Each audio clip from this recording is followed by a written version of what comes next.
Boa noite, senhoritas e senhoritos e senhores. Vamos aí passar para um novo módulo e um novo capítulo. Módulo 2, capítulo 4, ok? Primeiro ano. Aqui vai falar sobre os pré-socráticos e o nascimento dessa filosofia ocidental. Eu já falei um pouco sobre isso, quando é que nasce, como nasce. Aqui eles vão dar uma ênfase diferente, mas basicamente é aquela mesma coisa que vocês já ouviram. Vocês têm que saber o seguinte: todas as coisas eram explicadas através, principalmente porque a filosofia ela é da Grécia Antiga. Então, ela vem a partir, porque principalmente na Grécia era politeísta. Então, eles acreditavam de que em vários deuses, cada um com a sua função, cada um com a sua responsabilidade. Tem um momento que eles vão querer uma explicação racional para isso. E eles não desconsideram esse fator e passam a querer uma explicação a partir disso. Então isso aí vocês têm. E aí eles começam a preocupar com a própria cosmologia em si, como todas as coisas foram criadas, e daí eles tentam encontrar um arqué, que a gente sempre falou nisso, né? E que é o elemento primordial onde todas as coisas teriam sido criadas. E isso tudo vocês já sabem. Aqui eles vão falar da base desse pensamento grego.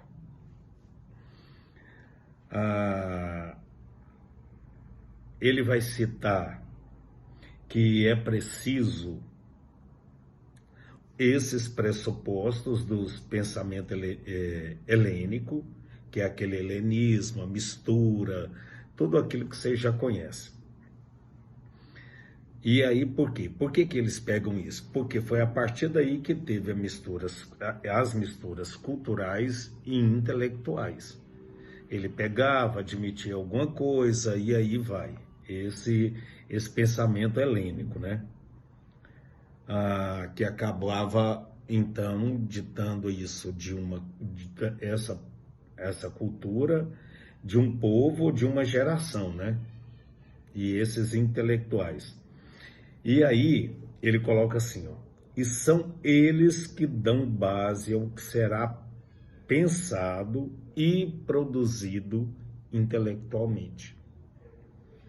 Então ele dá ainda alguma coisa que antecede a partir do momento, então, que ele quer explicar a intelectualidade, essa capacidade racional de explicar ou tentar achar a explicação para algumas coisas.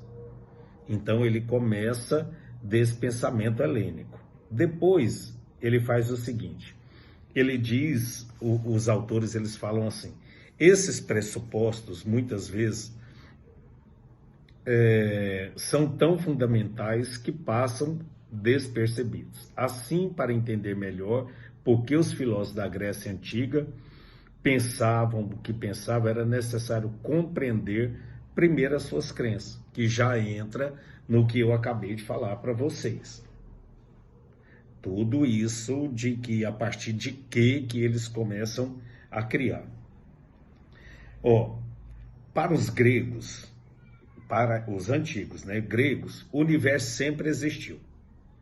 E essa existência eterna não constituía um problema. Por quê? Porque para os gregos era razoável pensar que o universo sempre existiu do que considerar que ele pudesse ter surgido do nada.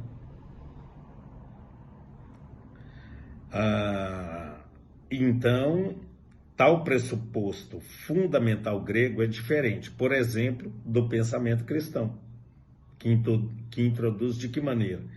Que a criação do mundo a partir do nada. Através do quê? De um ato divino. Então, eles Eles acham, eles não concordam com esse pensamento, claro, porque não era nem debate em questão, porque eles acreditavam que sempre existiu. E aí tem, pela própria, por eles serem politeístas, tinha cada Deus com, que isso aí vocês sabem muito melhor do que vários de nós. Então, esses filósofos, chamados de filósofos pré-socráticos, eles viam o mundo, prestem atenção agora nisso, que isso aqui é importante muito para a questão de vestibular. Olha aqui, os filósofos pré-socráticos viam o mundo como uma unidade em que a multiplicidade era ordenada racionalmente, resultando na physis, do grego natureza. Então, as coisas advêm da natureza. A physis seria, portanto, a natureza última de todas as coisas, o princípio fundamental presente em toda a realidade. Então, a partir disso, da natureza, que as coisas foram, então era um princípio fundamental para toda a realidade. E continua assim, ó. Outro pressuposto fundamental do grego, do pensamento grego, é que a propriedade das coisas na física, as propriedades das coisas na natureza, elas possam ser conhecidas sem recursos místicos ou mágicos. Então eles começam a querer indagar de como, traduzindo isso, é o que eu falei. Como que as coisas da natureza, elas passaram a existir. Então eles colocam esses nomes, que é o que normalmente cai em questão de vestibular. É possível, portanto, compreender a realidade, dizer que ela é e produzir teoria a respeito disso. Aí, por isso que eles vão em busca.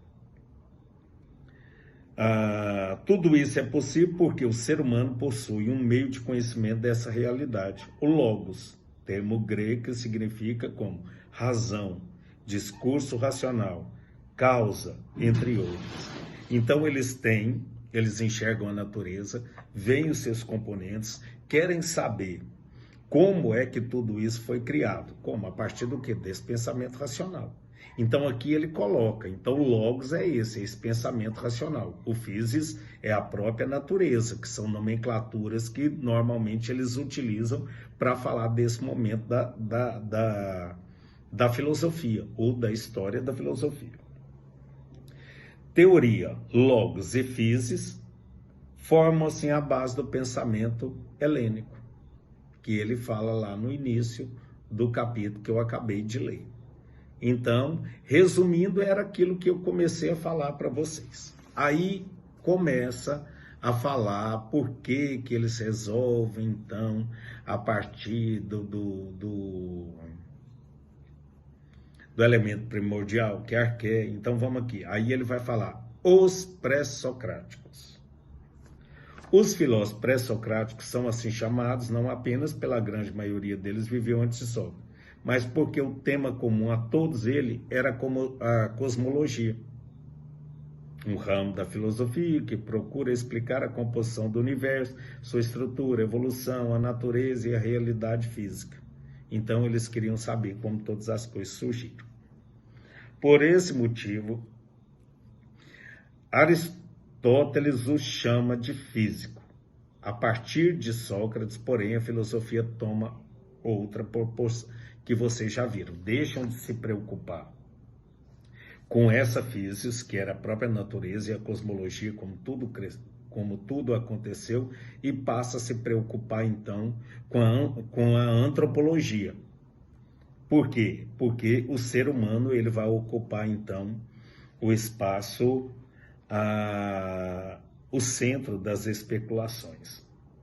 Aí ele fala uma coisa interessante, que é por isso que eles vão em busca disso. Olha aqui, que depois eu também vou explicar antes de entrar nos filósofos pré-socráticos. Antes da filosofia produzida pelos pré-socráticos, não havia uma tradição filosófica no Ocidente.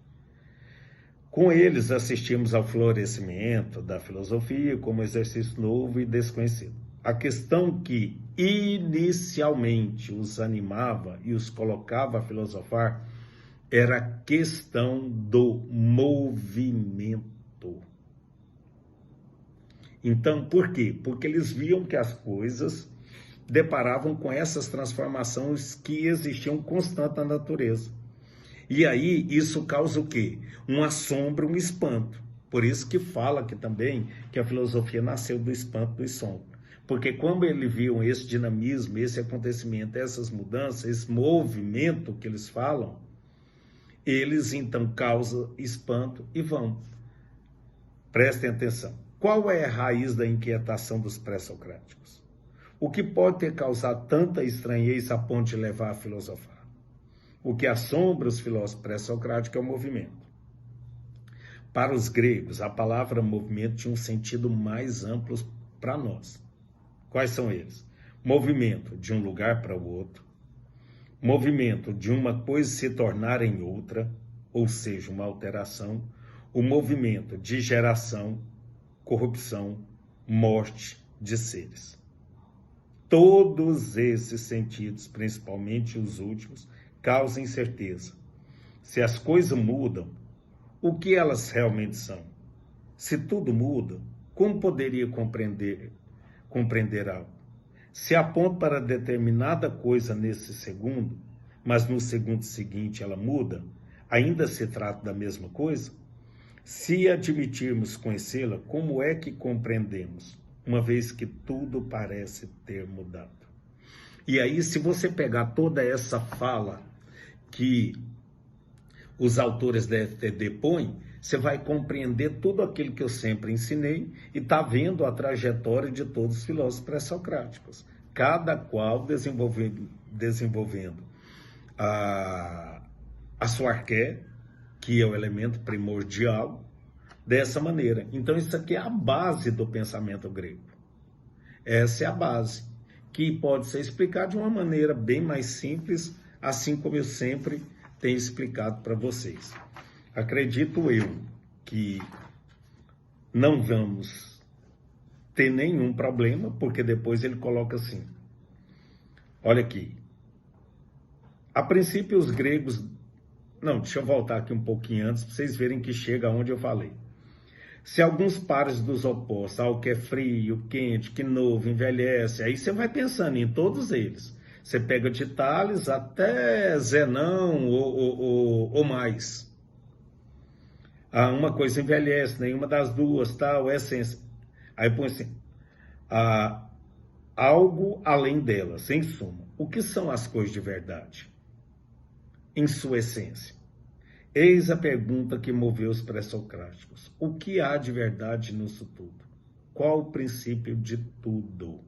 Esse princípio os gregos deram o nome de quê? Arqué. Aquilo que está no princípio ou origem de tudo, que muitos autores colocam como elemento primordial. Aqui na apostila de vocês vão ver que arqué é escrito com K, e nos outros livros é com CH, independe, mas vocês já sabem. E por isso explica o movimento. A resposta dada para qual é a arqué e como se organiza os físicos, a natureza, vão diferenciar as escolas filosóficas formadas nessa época. Que aí vão ter todas as escolas. A escola de Mileto, quem fez parte dela, os pitagóricos, a escola eleata, e cada um deles do qual vocês já viram e conhecem também muito disso tudo. Então vai ser muito tranquilo esse módulo, tá? Até a live. Um beijo.